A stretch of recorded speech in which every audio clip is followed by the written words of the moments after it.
What are your crazy neighbor stories? Oh boy, these might not be crazy on their own, but I have 3 that all took place with different families in the same house. So my neighbors were really nice. The daughter was one of my best friends, and still is, so I was obviously devastated when they decided to move. They sold the house to the dad's brother. This family was fine. The kid was a little annoying and would ask us to come over all the time, but I understand. He was an only kid and other badly lonely. The real fun started when they moved out. The next family to move in consisted of a dad and his 2 kids, a daughter my older sister's age, and a son who was right in between me and my brother's age. I quickly became good friends with the son, playing Pokemon and hanging out. But the dad was a little weird. He would sunbathe in nothing but a Speedo in the middle of their driveway, right in view from our kitchen. He would also use power tools at like 4 in the morning. He had a ton of shit in his garage, too. So much so that it eventually got condemned and knocked down. The house still has no garage, more on this later. He got mad and moved out. The kid also took one of my favorite Pokemon cards and left, never to be seen again. Yeah, fuck you, Ryan. The next family was the smokers. Within a week of them living there, the porch was filled, and I mean filled, with cigarette butts. They were everywhere. The family also just did not care. They had dining room furniture on their porch, wore pajama pants everywhere, and never cut their lawn. They also let a weed grow so much that it is now the size of a tree. It's still there too, right outside my window. Their son was also a BMX star, aka had a ramp on their driveway that led into the alley.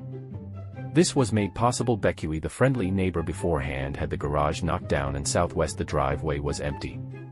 They would also yell at each other all the time, and the BMX KKD would hit on my sister all the time. When they finally moved out, I thought maybe we'd finally get some good neighbors. Haha. They were fine at first, a single mom and her 3 kids. They still live there, actually. But the dad lives down the street apparently. When he comes to pick them up, he does so by pulling up and leaning on the horn for 5 seconds. Not horrible, I can live with that. But the mother also yells at the kids all the time. She'll get tired of them and force them outside so they can play on their trampoline that is half broken. I don't know how no one has gotten injured on that thing. It's falling apart and 3 feet from a metal fence. I'm also pretty sure drug deals go on over there. Sketchy cars will pull up, a kid will run out, hand something to the car, and the car will drive away. I've also seen cars cycling the block and slowing down in front of the house multiple times. The mom also has a new boyfriend and now really doesn't care about the kids. She just yells at them and shit. I really wonder what it's like to have normal neighbors, because I haven't had them for 10 years. My neighbors growing up, older couple, were obsessed with people not parking on the street in front of their house, and would call the police on anyone who did, despite it being perfectly legal to park there. The house right next to theirs belonged to a guy who owned a landscaping company, and they called the cops anytime his truck came within an inch of their curb. After a while, I guess the cops were sick of it, so they escalated by accusing them to the police of running an illegal prostitution and drugs den in their house. Of course, none of that was true and nothing came of it. My house was directly across the street from theirs, and one year we were expecting a heavy snowfall, and in my town you had to park on one side of the street to give room to the plows. So we had to park in front of these people's house. It snowed overnight, and my mom and I had to dig our cars out of a few feet of snow. It took hours. And the entire time these fuckers stood in front of their house hurling abuse at us, screaming about how we deserved to have to do all this digging for parking in front of their house, threatening to call the police on us, and insulting us in very vulgar language. We just ignored them for the most part because there was nothing we could do. The weird thing is that the guy was a gym teacher at my high school, so it was super awkward passing him in the halls that week, like, "Hey, didn't you spend about 3 hours screaming at me this weekend?" I had my elderly neighbor, well into her 80s, knock on my door in the middle of the day. She was in tears and completely hysterical. I asked her what was wrong and she told me that, "They are in my house." I asked her who was in her house. She just replied, "They're in my house." I look over her shoulder and another elderly woman is in my lawn and crying. She begins to say, "Mom, please let's go home." Her mom then looks at me and says, "They're in my basement. They came in through the phone lines." At this point the hair on the back of my neck is standing up and I am freaked out. I step outside just as a cop car comes screaming into the cul-de-sac and the officer comes running over asking a ton of questions. I explain to him what the woman was telling me and he tells me to go inside and he will handle it.